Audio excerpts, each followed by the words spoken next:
So hello sa mga J-Vlog, welcome ulit sa panibagong video. And for today's video, ayan, gagawa tayo ngayon ng first impression review dito sa bagong labas na gaming smartphone ngayon ni Infinix, ang Infinix GT30 Pro.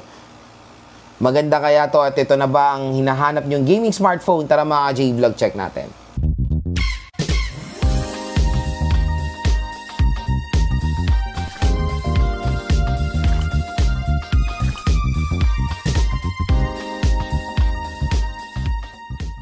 So again, bago natin to start, quick disclaimer lang, this is not a full review. Nagbibigay lang tayo ng first impressions review sa bagong labas sa smartphone. Magbibigay tayo ng price specs and of course availability nila at yung opinion natin dito sa Infinix GT30 Pro based sa kanyang specification. So pwede naman tayo magbigay ng saloobin sa mga devices based sa kanyang specification, lalo-lalo na very familiar or well-known naman tayo sa mga specifications ng devices.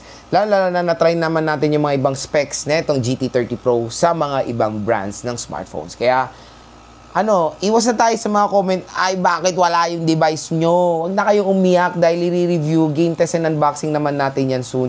Bagong labas pa lang, syempre in-order ko pa lang. Kaya the purpose of this video, habang wala pa yung smartphone, syempre marami ng mga consumers nagiging skeptical. Maraming consumers humingi ng opinion sa mga content creator tulad ko. So syempre, yung video na to para sa kanila, pero kung isa kang, alam mo yun, hindi makaintindi, hindi para sa itong video na to. Again, ang purpose of this video para ma-educate yung mga consumers natin na kung maganda nga ba ang Infinix GT30 Pro based sa kanyang specifications and of course sa kanyang price. Bago yan, sa ba tayo bibili? Infinix GT30 Pro, ayan, nandito. View product. I-click mo na yung view product na yan para ma-redirect kayo sa mura na Infinix GT30 Pro. Dahil below SRP po yung pinoprovide nating link yan sa online or sa description box, i-check nyo na lang. Ano nga muna ba ang SRP ng Infinix GT30 Pro? So the SRP of this device, meron siyang 8GB 256, 13,999 and 12GB 512 for a price tag na 15,999.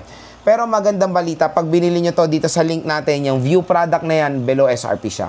Yung 13,999 na 8GB 256 as of ngayon, makukuha nyo siya ng possible na 11,000 pesos.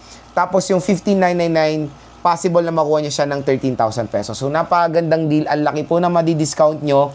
Kaya ano pang hinihintay nyo, i-click nyo na lang po yung view product dito para may redirect kayo sa murang Infinix GT30 Pro. Again, kakalabas lang nito ngayon June 2025 at o-order rin tayo nito noon soon. Abang-abang lang kayo kasi ang dami, grabe. To be honest mga J-Vlog, dambak tayo ng review units. Tinatry ko ang best ko para mabili lahat ng mga devices na yan. Again, this is not a sponsored video. Wala po tayong dito, kumbaga hindi tayo bias. Lahat po ng smartphone na fini-feature ko dito sa ating channel ngayon ay binibili ko ng aking hard-earned money. Alam yan ng mga followers ko na pinopost ko yan sa Facebook ko na binibenta ko after reviewing ng mga units. So again, check nyo na lang yung aking shop sa Facebook, the J-Vlog Shop. Nagano tayo dyan, nagpo-post tayo dyan ng mga available units sa review, ng mga review units natin. So far, ayan, focus tayo sa kanyang specifications. Si Infinix GT30 Pro, napaka-solid ng display, grabe. 6.78 inches, 1.5K AMOLED display mga ka-J-Vlog. So again, beyond Full HD, 1080p po ang resolution ng device na to with a stunning 144Hz screen refresh rate, Corning Gorilla Glass protection, 4500 nits of brightness yung peak niya. Grabe.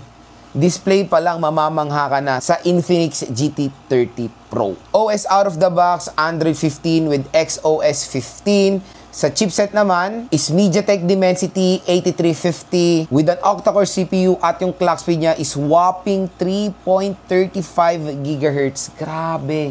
Pang flagship na yung ganitong clock speed mga J-Vlog. Nakikita natin yan dito sa Infinix GT30 Pro. Grabe naman. GPU is Mali G615. Solid. Dimensity 8350 for a price tag na ganito. Mamamangha ka na lang talaga. 11,000 pesos. Dimensity 8350 with an octa-core CPU na yung clock speed niya is above 3 GHz. Wow! Dun pa lang. Kaya super duper excited akong i-try, i-compare sa Nubia Neo GT. Nubia Neo 3 GT. I-compare natin yan. Dual camera setup with 108 megapixel camera. At ang magandang balita, pangalawang camera niya, finally useful. Ultra-wide camera mga ka-J-Vlog. 8 megapixel ang ultra-wide camera niyan. Front camera is 13 megapixel. Good news, rear at front camera ay support ng 4K video recording. Dual series speakers na sound by JBL, syempre. Asahan na natin yan. Dalawang kanyang biometrics which is face unlock at fingerprint scanner. At yung fingerprint scanner niya ay in-display. Pagdating naman sa battery, meron tayong 5500 mAh non-removable battery with 45 watt fast charging rate. At syempre, meron din siyang wireless charging na fast charger din siya. 30 watts naman po yan. And meron siyang IP rating or ingress protection 64. Water and dust resistant. So yan mga ka-J-Vlog, nalalaman nyo na yung price specs and availability ng Infinix GT30 Pro. Next is, bigay ko sa inyo sa loobin ko based sa kanyang specifications or of course yung aking first impression based sa kanyang specification. Number 1, focus natin display. Display is all goods. Nakakatuwa for a price tag na 11,000. 11 to 13 kasi there's a possibility makuha nyo nga ito na 11,000 sa online. Dito sa ating view product again, bago nyo to panoorin or nagustuhan nyo na yung Infinix GT30 Pro, i-click nyo na lang po yung view products natin dito sa gilid ng ating video. So yun, napakalaki ng screen size niya. Perfect na perfect for gaming. Syempre, itong GT, meaning pag GT, syempre, focus nito is performance. Gaming ang nito. Pag narinig nyo na GT, pang gaming to. So, yung screen size niya, all goods yung kanyang form factor or screen size for gaming. At ito pa, maganda dito, beyond 1080p resolution, 1.5K. Tapos, AMOLED display pa. Beyond 120Hz, so future-proof na ang display specifications ng Infinix GT30 Pro. So, kumbaga, when it comes sa performance, sa display, premium na premium po mabibigay nito. Hindi lang sa gaming, pati pag manonood po kayo dito sa device na to. Next, chipset. So, sa chipset talaga ako namangha dito. For a price tag na makuha nyo to na 11,000, 8GB 256, tapos chipset is Dimensity 8350, octa-core CPU, clock speed is 3.35 GHz.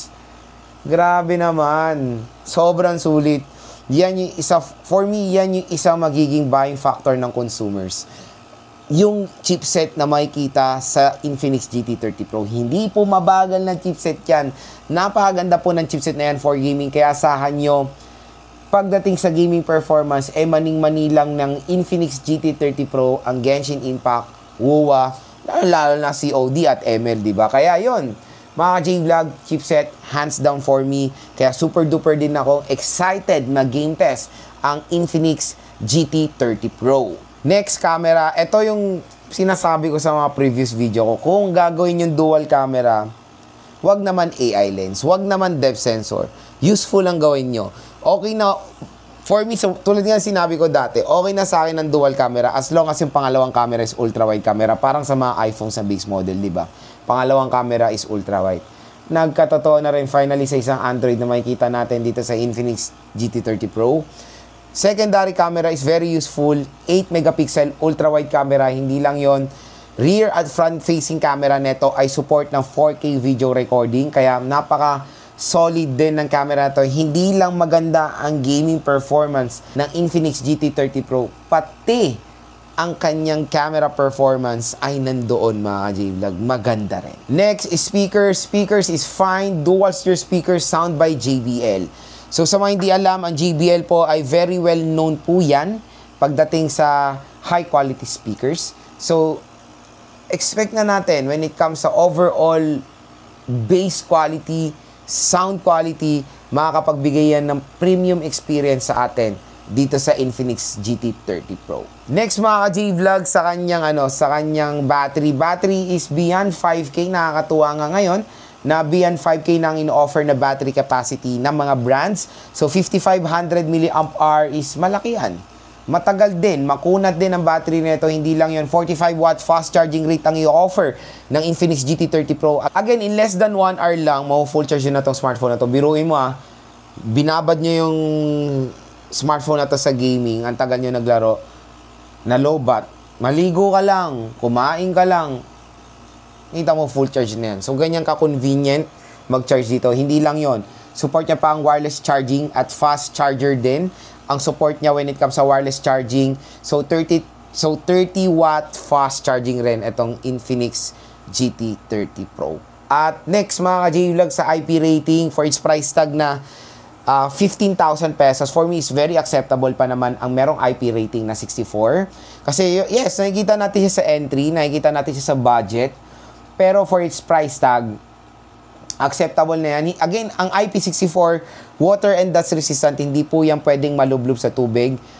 Maliban na kung 67 ang protection, so 67, 68, 69 is water resistant sila na pwedeng malublob sa tubig with certain deep and certain time.